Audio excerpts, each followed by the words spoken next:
Freaks is one of the strangest movies ever made by an American studio.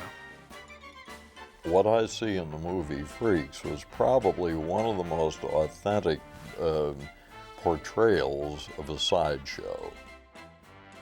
Freaks is a look into the lives of these sideshow performers. It's basically a soap opera set in a sideshow. Freaks is not a documentary. It is a Hollywood film, and it is painted in very broad strokes. And yet, it still does show the human side of that which at first glance is very inhuman. That is the sideshow, the circus, the carnival sideshow freaks. When I was a kid, I wasn't crazy about it because it put us in a bad light. It's an undiscovered masterpiece. Freaks was produced by Metro-Goldwyn-Mayer in the late part of 1931, and it was an attempt to capitalize on the big success other studios were having with horror films, like Dracula and Frankenstein and Dr. Jekyll and Mr. Hyde. This was a brand new kind of Hollywood entertainment. There had been frightening characters in the silent days, but no supernatural monsters, and certainly no real physical anomalies appearing on screen. I think the great thing about the movie Freaks is the approach that Todd Browning took. What people might not know is that Todd Browning had a background. Early in his career, he worked in sideshows and on carnivals and circuses and things like that. Todd Browning had done many pictures with Lon Chaney Sr., the man of 1,000 faces, and they specialized in films about physical deformity and mutilation. They had worked together on one of MGM's biggest hits of the 1920s. It was called The Unholy Three, and it was based on a novel by Todd Robbins, and it had a very outlandish premise. It was about three criminals, kind of a strongman giant, and a ventriloquist, and a midget who was really quite a nasty little thug, masqueraded himself as a baby. He was originally going to direct The Hunchback of Notre Dame at Universal with Lon Chaney, but was dumped from it after his problems became too much to handle. Irving Thalberg, before he came to MGM, was at Universal, and he had spearheaded that picture. And he seemed to have a special interest himself in these themes about physical abnormality and disability. He was kind of a frail, almost sickly man himself. So it was really a three-way fascination. Chaney was fascinated with these kinds of characters, Browning loved the material, and Thalberg also seemed to take a personal interest. So they created some of the strangest movies ever to come out of Hollywood. Harry Earls, who played the midget in The Unholy Three, came to Browning apparently with a copy of a short story that Todd Robbins, who had done The Unholy Three, had written. It was called Spurs. And it was it's a much darker story than the movie Freaks actually is. No one comes out of it cleanly because the dwarf comes off very dark, very egotistical, mad at the world. The performer and her lover, who happens to be a bareback rider, not a strong man in the story, he's a bareback rider, come off as scheming and thinking that the dwarf will be an easy mark, someone that they can get his money and then run off together and have a wonderful life. And the other sideshow freaks in the story come off as very self-centered and not really good people. And no one is clean in that story. There weren't too many properties, of course, for a performer like Earls, who didn't make his living primarily in movies. So he was keenly interested in this, and it was purchased as a property for Lon Chaney. And it never came about. It may have been a little too much like some of the other pictures Chaney was making. But it was clear that Browning really wanted to push the envelope even further, and with Freaks, for the first time, he got to populate a film with physical spectacles that Lon Chaney never could have approximated in his lifetime. And Chaney became sick and died of lung cancer in 1930. And by that time, Browning had left MGM temporarily. He directed Dracula at Universal and a couple of other pictures. But he came back to MGM, and the studio was eager to capitalize on this brand new genre, the talking horror movie. And the idea, apparently, was to create the most horrifying movie that had ever been done. Todd Browning would now top Dracula with the ultimate horror film. And there's a story that when the screenwriter brought the script to Irving Thalberg and he read it, he kind of dropped his head into his hands and said, "Well, I asked for something horrible, and I guess I got it." Freaks was really Browning's obsession, I think. When he returned to MGM, he was offered the chance to do a big-budget costume drama, the famous detective story, Arsène Lupin, that would have brought the Barrymore brothers together for the first time. And he turned it down. He really wanted to do another circus picture. I came to the movie Freaks because of my background in magic and sideshow and things like that. And sooner or later, when you get involved in this end of show business, the movie Freaks comes up because it is a very important film. And I think that's the charm of the film. It more attempted to give you the back of the stage view of what was really going on rather than the audience's conception of what was happening and the grubbiness of a lot of the industry. He didn't realize his point of view was not what the average man or certainly the executives at MGM were thinking when they agreed to this film. And it's just of a time when there was still an adventurous spirit in Hollywood. A lot of the executives at MGM were not excited about Spurs as a film, especially because they no longer had a performer like Lon Chaney to anchor it. Chaney was one of the biggest bankable superstars of the silent era. But Browning nonetheless wanted to do it.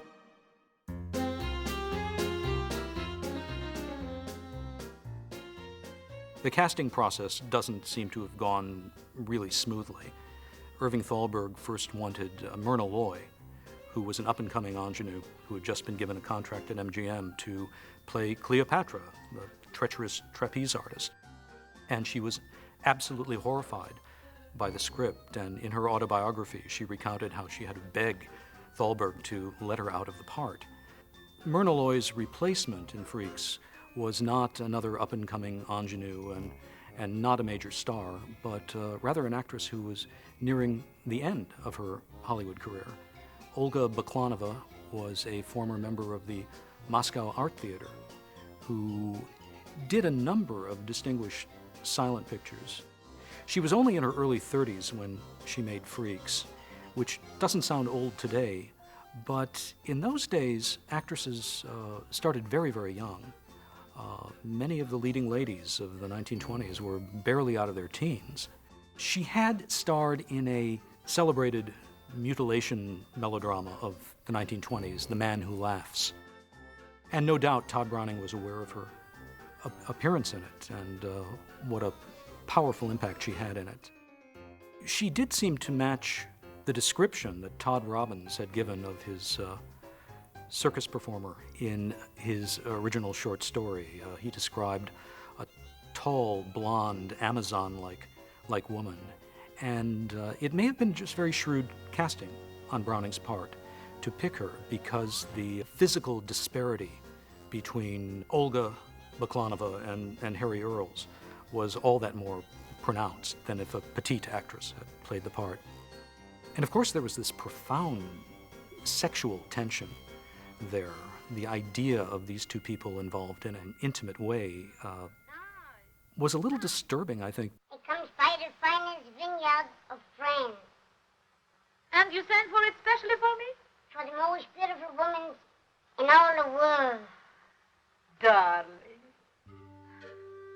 It's another way very provocative material could get by the censors because it's hidden in plain sight. I mean, they can't even see it. And there's nothing in the production code about relationships between normal-sized people and midgets. And virtually at the time the cameras started rolling, it was announced to the press that Jean Harlow would play the part of Venus, the animal trainer. So instead of Jean Harlow, the part of Venus went to Lila Hyams, who was a very respected actress, but she was not a major star. You're a funny guy, Frozo. Sometimes you panic me. Don't I know it?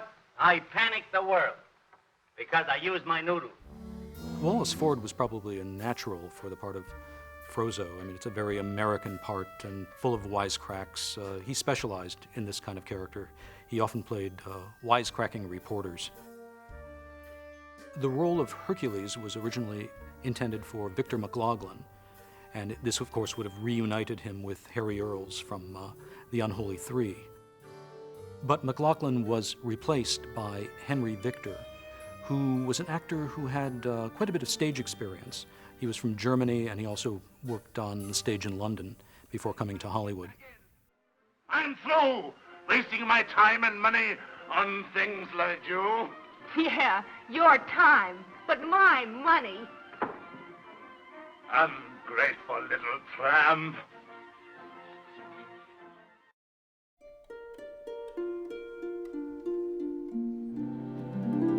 Freaks is not a dirty word. There's nothing wrong with looking at somebody that is different than you are. And I would defend this to my dying breath. If you walked down the street and you saw a person that was 9 feet tall, you would turn and look at that person. And the reason you turn and look at the person is because they're different. They're unusual. Well, I think the most important thing about working with the people with physical abnormalities is that underneath it all, they're human beings. And you have to treat them with as much respect as anyone else. And the thing about it is that people from the very beginning to the modern day, and I'm sure on after we're all gone, people will still be interested in that which is unusual, especially people that are unusual. Well, it's an old concept. I think if we go far enough back, particularly on the European side, the exhibition of freaks, human oddities, or whatever word we all feel comfortable with, is as old as time immemorial. Life is too difficult to force someone to perform. People do it of their own free will. I am a professional working little person actor and have been for 12 years now in stage and film and television, commercials. And I think there's definitely a sense of fascination and voyeurism into, and I feel it with other people of difference. I mean, I can't pretend like I'm above being compelled to watch people who are completely different than me. The essence of all show business, whether it be a famous singer who can hit incredibly high notes, or a beautiful actress who's known for her sexy body, or a person who's 3 feet tall, or someone who's 8 feet tall, or someone who has no limbs or too many limbs. It's all exploitation. There's all only one show business, and it's all about selling to the public that which makes you different. I think exploitation is when, I think you have to be very careful to limit it to the individual. And when the individual feels like they are being used and feels uncomfortable about doing what they're doing, then it's exploitive. I think that society has to be very careful about deciding for others what is harmful to the individual. Little people should always work because they have to have something to do like everybody else, because it fills up their mind and they get up with a purpose. You know, I have to do this, I have to do that. But it's, they serve their purpose in motion pictures, I'll tell you that, because between the stand-in and the photo double and the stunt work, why, it's quite a bit of work if you're capable of doing what they want. And there were some people that took advantage of people that were physically different. But that happens all over show business, and I think in every industry. So the interesting thing was that they often made a good living, and it was a decent life. Number one, they found a way to make a living that they probably thought they would never be able to do because of their deformity. Number two, they were placed in an environment of acceptance from other people that had other physical problems, and they could hold their head up, they could wind up buying a house and all the things that everybody wanted in the quote normal people. So it was a great equalizer. Browning, of course, was very familiar with sideshows and sideshow headliners and sideshow attractions, and it didn't take long for hundreds of resumes and photographs to be submitted from circuses and sideshows from all over the world. They had to have assembled more bona fide human oddities and very, very highly respected sideshow acts from that era than anything that's ever happened since.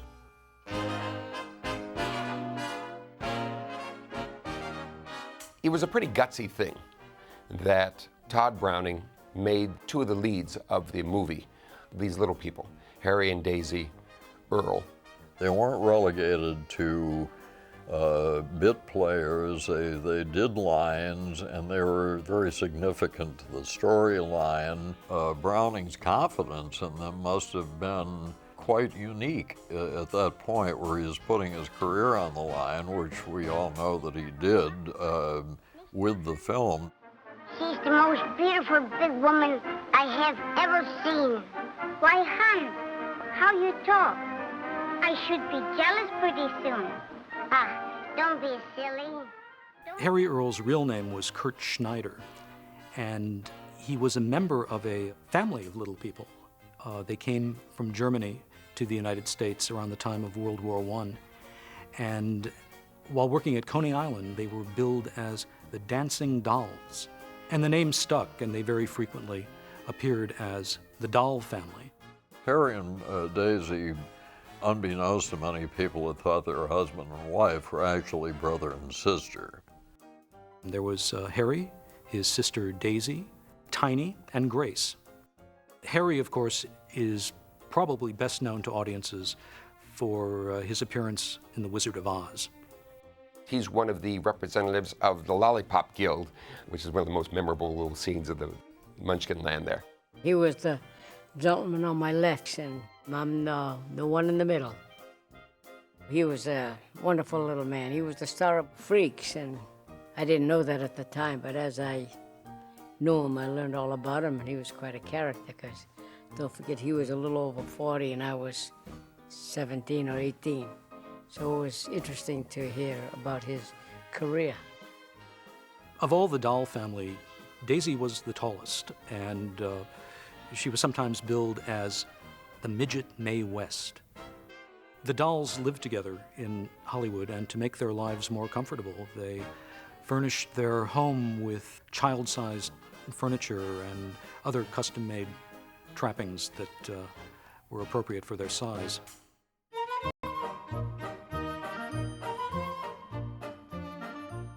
One of the people that you kind of look at and then do a kind of a double take, I think, is Peter Robinson, also known as Pete Robinson, who was well known in the circus world as a living skeleton, which was a strange tradition that goes back to the days of the dime museums of the 19th century. Ah, how's the proud father? Fine. What was it? A go. Better luck next time. You might get a couple of Smith brothers. I'm fine. Pete Robinson, the human skeleton, followed in the tradition of a lot of human skeletons in circuses in that he married a fat lady. He married a woman that was, I think, 462 pounds, Bunny Smith. And just the idea of the living Jack Sprat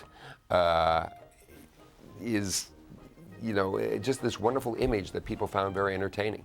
And here we have an aspect of sideshows in general that I think is pinpointed better in Freaks than it has been in many other films.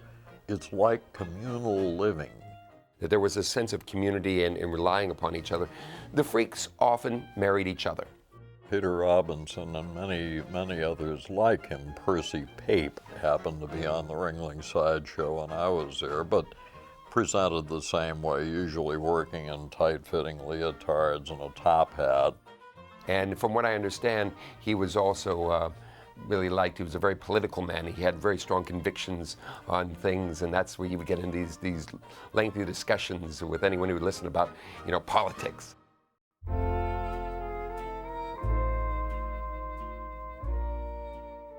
When Browning had done The Unknown, he was content to use one armless wonder, played by Lon Chaney. But for Freaks, he had two, Martha Morris and Frances O'Connor. And they were both born without arms and learned to do all kinds of incredibly dexterous things with their feet. Frances O'Connor, when she was working in sideshows, would sit there and she would sign the postcards that she had with her feet, and had better penmanship. I can't call it handwriting, but better penmanship than most of the people that were getting the normal people that were buying the cards. Neither of them is given a lot of time in the film, but it's really amazing to see how they adapted to their disability. But you got to remember, they'd been doing that since they were born. This was what was natural to them. And it just goes to show that the Freak Act wasn't just about being gawked at, but they often did something. For instance, Frances O'Connor is a good example of that. She was about 70 years old when she passed on, and worked for many, many years in circuses, did a number of different things in her act. She, as I understand, would talk about her condition, and she loved crocheting, so she would crochet with her feet, which I think is an extraordinary image right there. It's just something she enjoyed doing, and she would just sit there and crochet. And she also did at one time in a sort of a sharpshooting action, a Wild West kind of thing, and that kind of image of sharpshooting with the feet is just an extraordinary thing to behold. All of the people that I've worked with over the years have known numerous cast members of Freaks, and she particularly, and their commentary was that she was a very well-adjusted person, loved to have fun, and again did quite well for herself, and had a great attitude about herself. And I think that just to go a step beyond her personal attitude, the viewing public today would find it a little difficult perhaps to believe that these people had a good attitude about themselves, but I can assure you they did. I bet you thought the tent was on fire, huh? Well, it wasn't. Just the Rollo brothers, panicking them again. But then we do it in every town. We're so used to it, it's getting monotonous.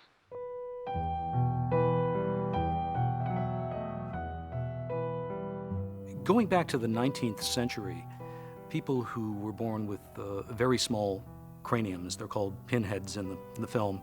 The true term is microcephalic, were presented in circuses and sideshows as kind of missing links. Oh, I'm sorry, monsieur. I am Madame Tetralini. These children are in my circus. People with mental retardation that were in the sideshow go back to the days of P.T. Barnum. One of the first famous one was a man named William Henry Johnson, who was known as Zip, the What Is It? Supposedly because the Prince of Wales visited Barnum and saw this strange person and said, well, what is it? And then he became known as Zip, the What Is It? Jenny Lee and Elvira Snow had been billed as the last of the Aztec children.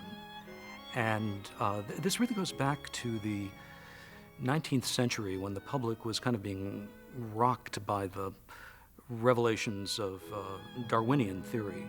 And the idea of evolution was brought up, and the idea that there could be a missing link, that there could be earlier evolutional elements still in our world, was considered an exotic one, and was something that could be exploited and sold. Of them all, Schlitzie seems to have been the most amiable and actually charmed a lot of the folks on the set. Schlitzy's real name is Simon Metz. Lived to be about 80 years old and loved being in show business from as far as we could tell, and seemed to really enjoy everything about it. The first time that I ever worked with Schlitzy was working for an operator named Lou Alters, Colonel Lou Alters. And the situation with Schlitzy and many of the pinheads was that they required a personal attendant, a nurse, if you will.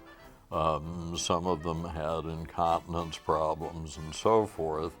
So there was always someone who, quote, took care of Schlitzy. But Schlitzy had a very wry little sense of humor about him. Schlitzy was a man, by the way, who used to appear dressed as a woman in a sort of a house dress or frock. I think it's interesting in that the act Schlitzy did was a magic act. Schlitzy would show this bag empty, this magic bag, and then have a guy come up and wave his hand over it, and then Schlitzy would reach in and pull out this oversized pair of boxer shorts and point at the guy and giggle. And people would just fall out, just laughing, because Schlitzy was having such a wonderful time performing. But Schlitzy was quite nice to work with, actually. Very imp or elf-like, that sort of pixie-ish type persona, and it's certainly not hard to understand why that happened, because you're dealing with almost like a precocious child. And you get that. You so get that in the movie. Just whenever Schlitzy's on the screen, you just cannot take your eyes off of this little sweet person.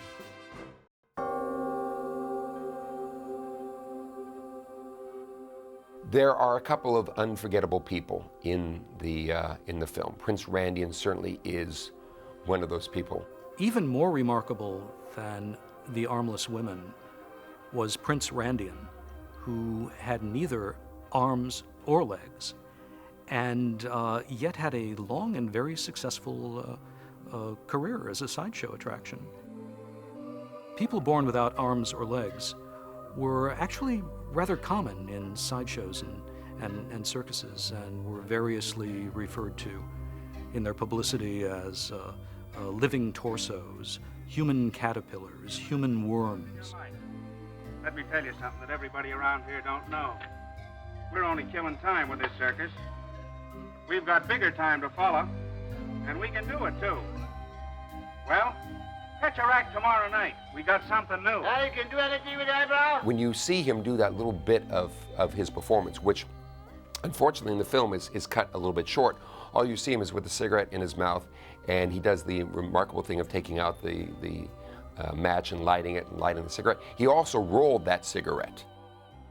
Despite the handicap, in his case, it was a total handicap, he was able to perform daily functions. You would think someone like Prince Randian would have a very limited existence.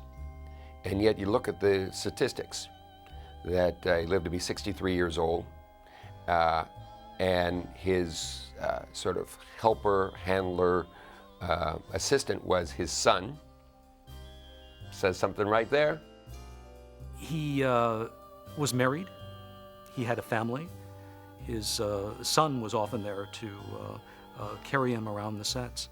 And he worked right up to the time of his death.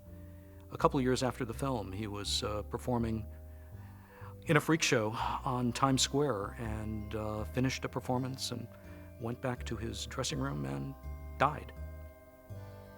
And while we don't know too much about Randian's life, we do know that he was able to, on his own terms, be self-sufficient and gainfully employed. And we may look down our noses at the idea of sideshows, but it's hard to imagine him doing any other kind of productive work.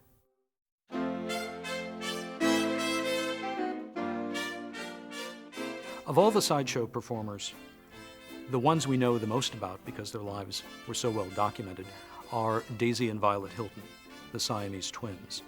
The Hilton sisters were probably the best known of the freaks in the film, because they went beyond the carnival and the circus sideshow, and they appeared in vaudeville. They were a well-known vaudeville act. They did a number of things, including playing music. Daisy would play the piano, and Violet would play the saxophone. Mother Nature was very kind to the Hiltons, if kind could possibly be seen as a viable word, because the way they were conjoined allowed them to dance and present themselves in a most entertaining manner, where many of the other unfortunate conjoined twins were joined in such a way that it prohibited much movement. They were from England originally. They were born in 1908, out of wedlock. Their mother seems to have literally sold them to a couple who immediately put them to work on the carnival circuit.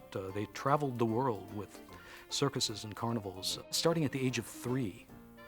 And they were professionally trained to be musicians. They then became film entities, and sadly their careers coasted practically back into oblivion when they were pitching items in dime stores towards the end of their career. But they were certainly very talented, very attractive. And while the Hilton sisters put on very happy faces for the public, what the public didn't know is that they were being treated as virtual slaves by their guardians. Guardian, obviously, isn't even the word for it. And they were finally able to legally emancipate themselves. And after 1931, went on to tour vaudeville themselves, and were really rather successful at it. They commanded large salaries and attracted large audiences. I mean, money by today's standards, that would be considered extraordinary. And this was the 1920s, the 1930s. And there's just something just remarkable about them, and brings up all kinds of images of the idea of that Todd Browning plays upon, of one being kissed and the other enjoying it. And things like that, that you just wonder, how connected are they? And what was their experience in life romantically? There's a subplot in Freaks involving the Hilton sisters and their fiancés and their attempt to get married. Roscoe, this is Mr. Rogers. Glad to meet you. Violet and he are engaged to be married. Oh, yeah? Yes, and you must come to see us sometime. Thanks. You must come to come to see us sometime too. This really actually reflects something that was going on in their lives. They, largely for publicity reasons, had traveled the country trying to find a state that would issue them a marriage license, and were not able to succeed until 1936. They both were married very briefly, although they were rather sham marriages and kept them in the headlines. But it must have been a heartbreaking thing for them to go through, and of course in Freaks it's treated very, very lightly. There's one anecdote that's been told many times in some different ways about F. Scott Fitzgerald, who was working on some screenplays at MGM at the time, and came into the commissary and encountered the Siamese twins, Daisy and Violet Hilton, and was horrified when he realized that although only one of them was reading the menu, both of them seemed to be understanding it.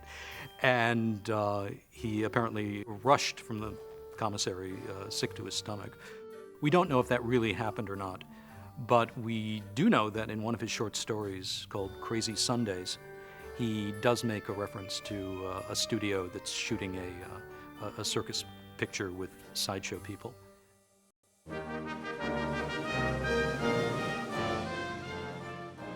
Johnny Eck was definitely everybody's desire as a leading man. Had a wonderful on-camera persona who's quite handsome, very articulate, and I suspect very strongly that if he had moved on into this era, he probably would have had a wonderful career as a news anchor or something of that sort, and nobody would have ever known that he had any physical abnormality. His very, very strong personality. And also talented beyond all this, as a little tack on, that some people are aware of this. He was a marvelous artist. The smile on his face, the look of him, if you didn't know there was no lower half of the body, you would not think there was anything unusual about the man. Did you try that gag I told you about? Yeah, I did, and it was a wow. Get up here, Johnny, and I'll show it to you. I did everything you told me, and it laid him right in the sawdust. Watch this, Venus. Watch this. Hello, Venus. Johnny Eck's real name was Johnny Eckhart. He shortened it for professional purposes and was, of course, world famous for being, the astounding half-boy. What a lot of people don't know is that Johnny Eck had a twin brother. And very briefly, they worked with a magician who wanted to do the ultimate sawing a man in half illusion. And they did this in vaudeville, in that they were going to, the way it was presented is that they were going to bring out this woman and she's going to be sawn in half, and the guy in the audience says, oh, it's just a trick, it's fake, there's no danger whatsoever. And the magician said, come on up on stage. And up on stage would walk Johnny Eck's brother. And they'd say, look at the cabinet there that she's going to be sawn in half, and they'd look and they'd throw him in. And what they would do is they would then switch the full-size brother for Johnny and a dwarf who was in a costume that was just a pair of pants. And you couldn't see the head of the dwarf, it was just the lower half of the body. They would do the sawing, and the box would fall open, and the pants would go running around, and then Johnny would get up and say, hey, where's my lower half going? He would jump, and they'd run around the stage chasing the pants, and just mayhem would ensue. Only Johnny Eck, of all the performers, seems to have had a pleasant time making the film, and bits and pieces of his autobiographical writing have been published here and there, and he seems to have hit it off rather well with Todd Browning. He claimed that Browning even wanted to develop a follow-up picture showcasing Johnny, but he was the exception rather than the rule. The great thing about Hollywood of the late 20s and early 1930s is that the special effects were very primitive, and so they had to use their imagination if they wanted to create something unusual. And Johnny Eck had a cameo, in the movie Tarzan Escapes from 1936, in which he plays a Goonie bird, which is this costume that he's wearing, and it's just this strange creature that could only be created with someone who had no or lower half of his body.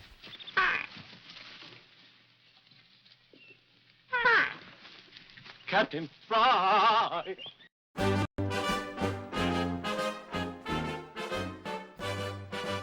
I only met one of the performers from Freaks very near the end of his life, Angelo Rosito, who, of course, as the character Little Angelo in the film, is the character who dances on the table with the loving cup of wine.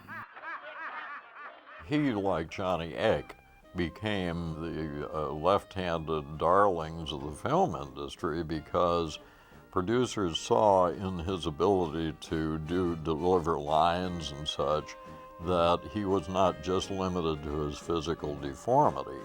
And as a result, he was very sought after. There were many of the variety acts, sideshow variety acts, that also appeared in many early films. Laurel and Hardy, for some reason or other, found a great fascination to that type of act, and they used them extensively. It's just great to think of his career. I mean, there are many, for lack of a better term, normal actors that didn't have as rewarding a career as Angelo did. I mean, he worked up and just about to his death. He died and he was about 83 years old. He was also an extraordinary person in that he was one of the founders of Little People of America, and worked in just countless films and TV shows, and was just one of the best known little persons in the business, and one of the most versatile. I was doing some book research in Hollywood and looked up Rosito. He was living in a nursing home, a retirement community, and he invited me up, but decided he didn't want to talk about the subject of Todd Browning or Freaks. And he said he didn't want publicity, and I, assured him I wasn't going to publicize his whereabouts or give his phone number to anyone. But he said, no, you don't understand. When you look like me, walking down the street's enough publicity. And I thanked him and left. I remember I think another little friend of mine was in it, little Angelo Rossito. He was one of the stars of Freaks. He was dancing on the table. He was a wonderful little guy. One of Angelo's last film credits was Mad Max Beyond Thunderdome. And just to show you that some things in Hollywood never change, in Freaks he had to suffer the indignity of having the champagne thrown in his face and be called a dirty, slimy freak. And in Mad Max, he was showered with pig excrement. So, yes, it was a living.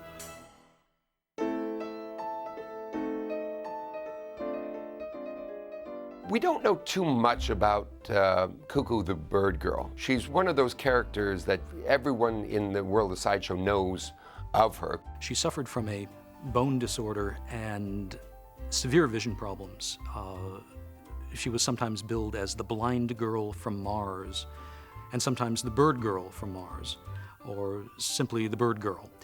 And in some of her circus performances, in addition to the feathered costume that we see in Freaks, she sported these huge chicken feet, really quite a grotesque spectacle.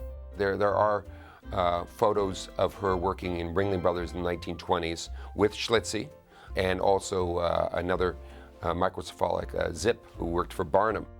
She worked out in Coney Island for quite a while. And early on in her career, before she found the Bird Girl thing, she was known as Minnie Haha, which is interesting because her real name is Minnie Woolsey.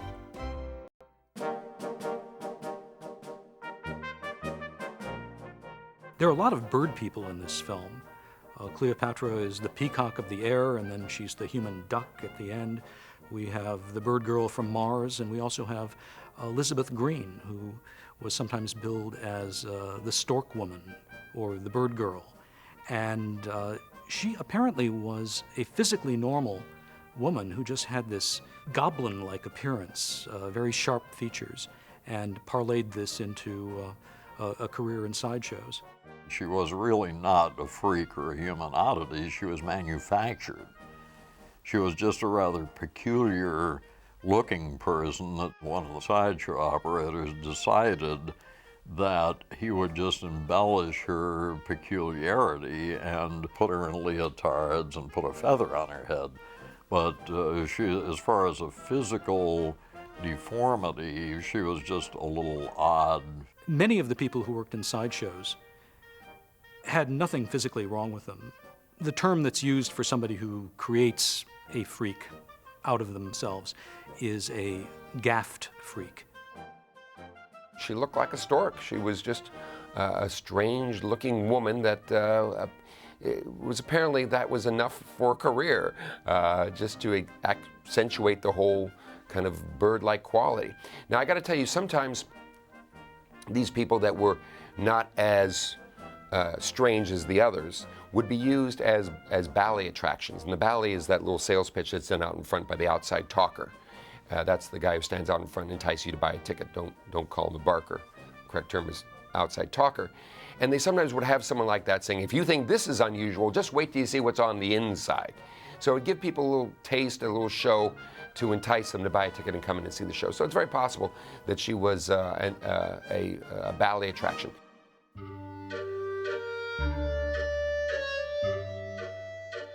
In many of the sideshows, I would say most, in fact, you had a sex attraction as an extra added attraction in the annex, or as we referred to it, the blow-off, which is the extra show you paid extra money to see.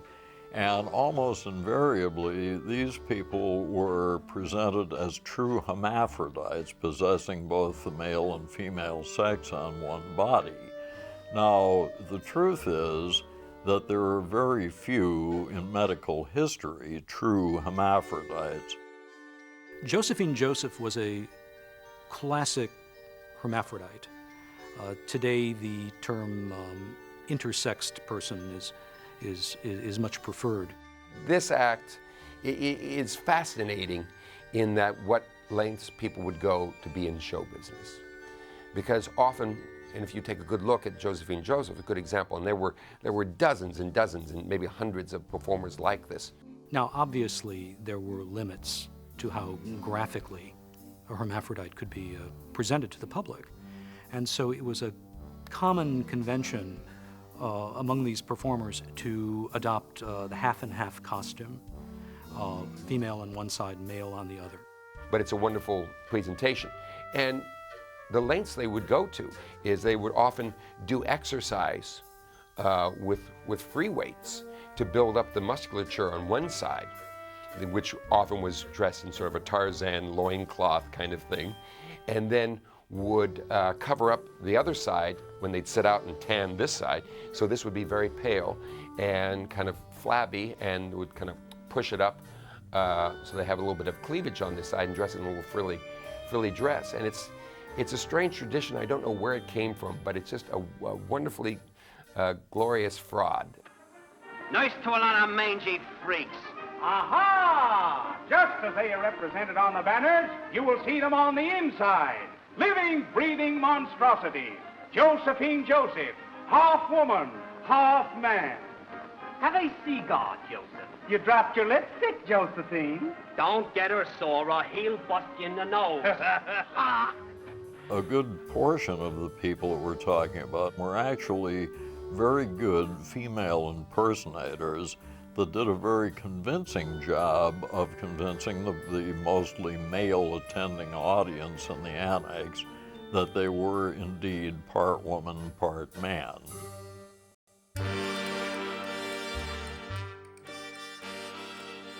Olga Roderick, or Madame Olga, as she was often billed, was another one of those performers who lived to regret being involved in Freaks. Her real name was Jane Barnell, and in later years she did give one interview where she said she thought Freaks was an insult to circus performers everywhere and wished she had never appeared in it. Some of the bearded ladies, certainly not all of them, were female impersonators. Now, there are a good many actual bona fide hirsute women that worked as bearded ladies in sideshows. She was a very political, she was a socialist and had very strong views on things. And she used to work, towards the end of her career, she worked at Hubert's Museum on 42nd Street. And she was not a terribly friendly, happy woman.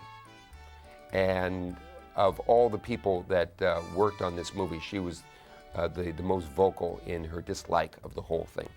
As Todd Browning, gets across in this film, offend one and you offend them all.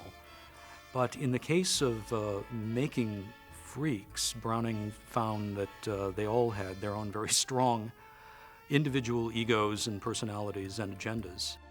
And apparently Olga Roderick had a particularly oversized impression of herself. There's the scene where she's giving birth to Peter Robinson's baby, and they kind of make some reference that, little girls look like it's going to have a beard like the mother, and she doesn't look terribly happy about doing this.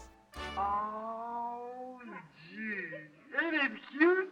What is it? A girl. Oh, boy, that's great, and it's going to have a beard.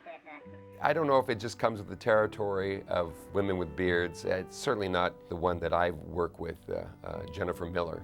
I was growing my beard long before I worked in the sideshow.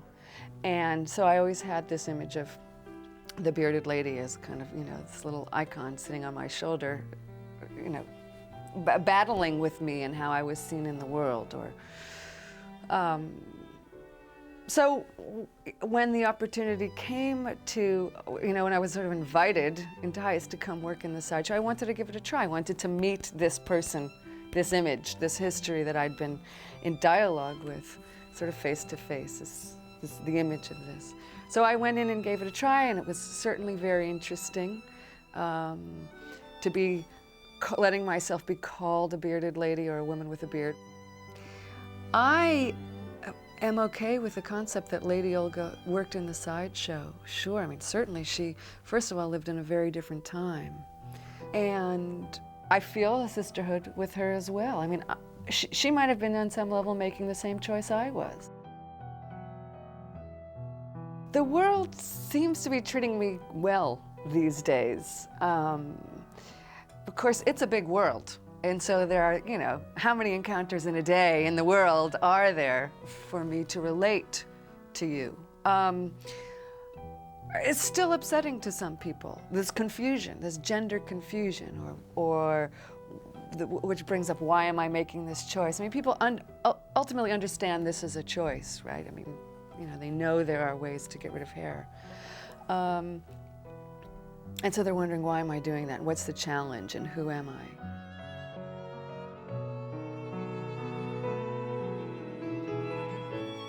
Production on Freaks began in October of 1931 and continued for 36 days.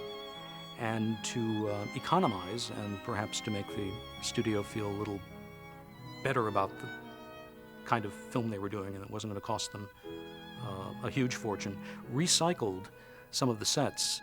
And this was a way of cutting down on costs, and also just made things a lot easier. A Garbo picture that had recently been finished called Susan Lennox, Her Fall and Rise, which was set in a circus. And some of the circus wagons that were used in The Unknown reappeared.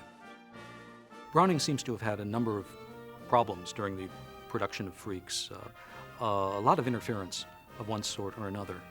He didn't make the transition to talkies very well. And with his silent films, he was really completely in charge of everything, but talkies kind of threw him.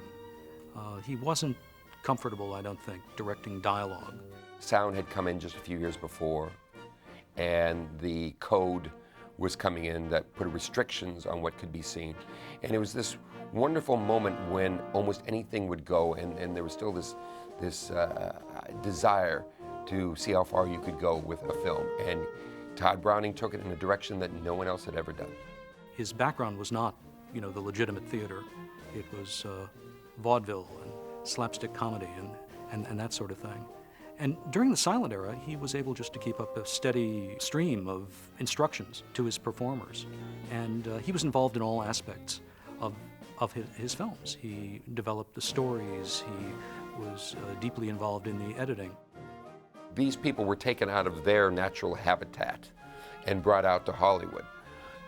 And as far as I understand it, it changed a lot of them. They kind of went Hollywood, being out in the sunshine there, and being in the middle of it all, and being driven around and being treated like royalty and wearing sunglasses and having the whole star treatment. One very funny thing about the film is that while it was supposed to take place in a very small traveling circus in Europe, the sideshow that Browning assembled was actually quite a bit bigger than even the largest sideshows that Ringling Brothers had ever put on. I never before had so many world-class sideshow attractions been put in one place.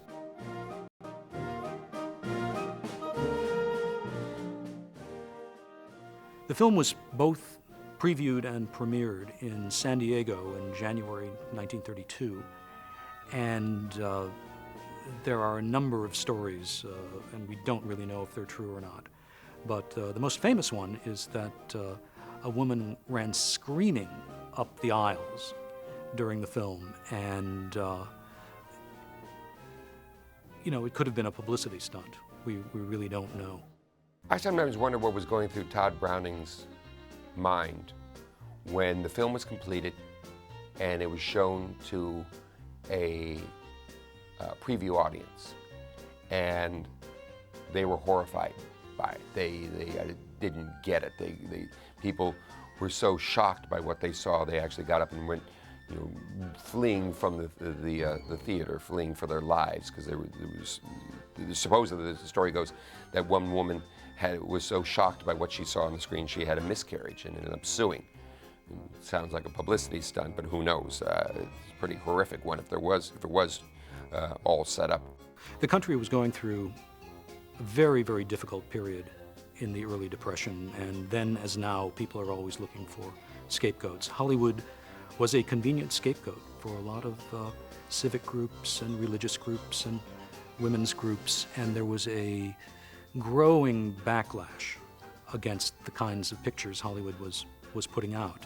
Gangster pictures especially, horror movies, and Freaks was a particular lightning rod for these groups. They felt it was a new low in Hollywood depravity, that it was an extremely cruel and exploitative film. The fate of the film was sort of sealed when it was shown in Los Angeles, February of 1932. The critics hated it, they didn't get it. They were just horrified and just thought it was wrong. Hollywood could tolerate anything except the loss of money. Browning was able to do the kind of films he wanted all through the silent era. Many of the pictures he did with Lon Chaney received the same kind of criticism, but they made money and the audiences flocked to them. But in this case, MGM knew it had a hot potato on its hands. It was drawing too much attention. In some cities, it actually did fairly good box office. There were some positive reviews. Luella Parsons in Hollywood, who was not easy to please, gave it her seal of approval. But finally, the studio decided the film was just too much of a headache, too much of a public relations problem, and it was withdrawn from circulation after its New York engagement in the summer of 1932.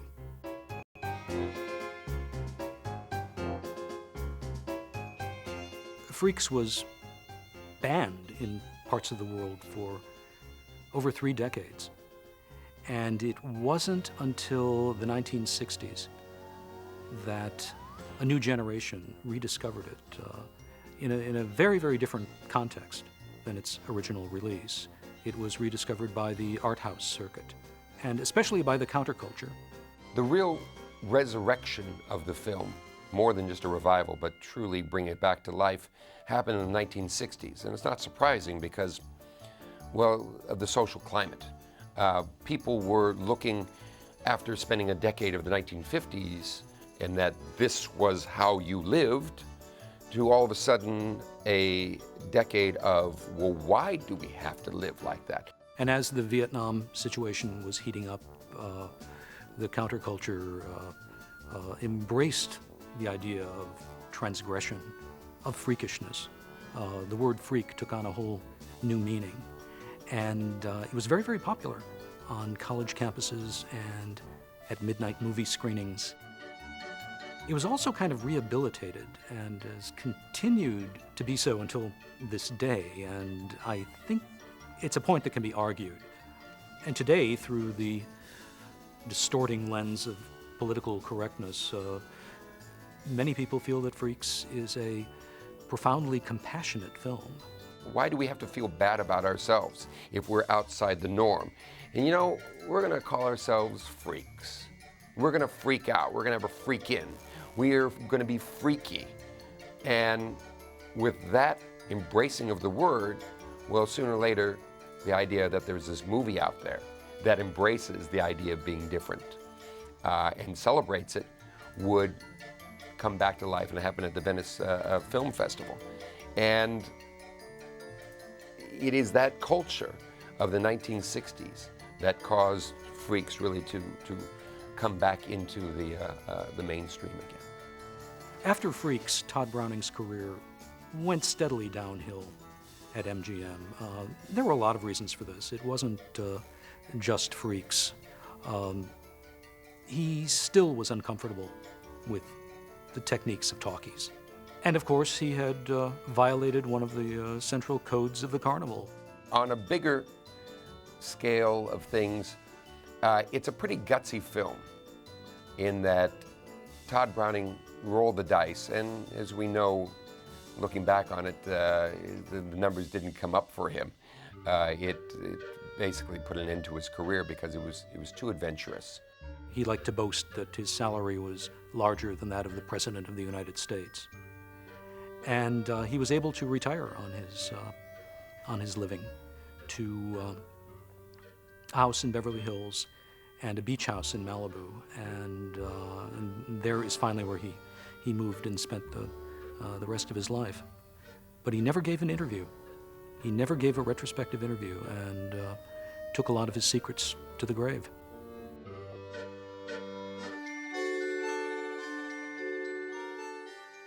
Todd Browning put on film some unforgettable people in an amazing film that it has its shortcomings, and yet it still has so much that is wonderful about it and is worth watching over and over again. He was a profoundly cynical artist and had a rather despairing concept of the human condition. And Freaks is a disturbing film because it's a very ugly film. And not just because of what's in it, but what we bring to it with our own reactions. And I think it'll always be a very, very controversial film. But one thing is for sure, nothing like it has ever come out of a major studio. The film Freaks would be worth watching not as a historical commentary on the way movies were made or why they're currently made in a different fashion. It would be seen as pure entertainment. We've already been case-hardened to so much shock and horror that you can no longer see it as a horrifying film.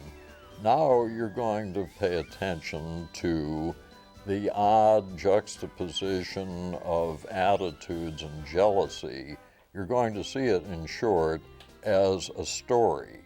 You're going to somewhat be able to lose the deformity of the people, and you're going to find that you can identify with the people. In fact, you'll identify so well with the people in the film that you will start to see a lot of your current surrounding as the real freaks and not those people. The strength of Freaks is that it elicits such a diversity of response. It's a film that people can argue about endlessly and passionately. People can find it a profoundly human story. Other people find it an inhuman story. But the one thing that nobody will argue is that anyone who's seen Freaks never forgets it.